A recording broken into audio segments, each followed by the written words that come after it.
नमस्कार, मैं मोहम्मद आसिफ और आप देख रहे हैं नेक्स्ट नाइन भोजपुरिया। नेक्स्ट नाइन भोजपुरिया में आज हम लोग बात करेंगे माफ कीजिए, यूपी में विधानसभा चुनाव होने वाले हैं 2022 में।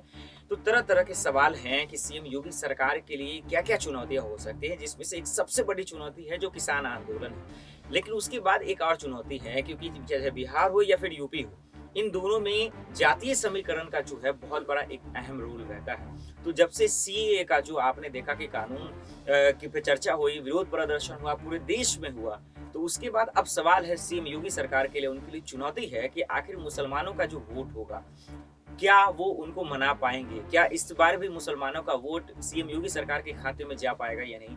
ये अब सबसे बड़ा सवाल सीएम योगी सरकार के लिए रह गया। यही उनके लिए बहुत बड़ी चुनौती रह गई।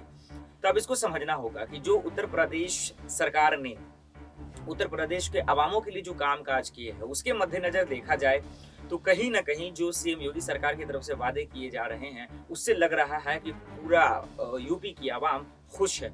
लेकिन वहीं विपक्ष के आरोपों को अगर नज़र से देखा जाए, उनके विपक्ष के सवालों को देखा जाए, तो साफ ज़मीनी हकीकत ये पता चलता है कि सीएम योगी सरकार ने कुछ भी नहीं किया है। उन्होंने जो भी वादे और काम के वादे गिना रहे हैं, वो सिर्फ़ और सिर्फ़ कागज़ों पे हैं।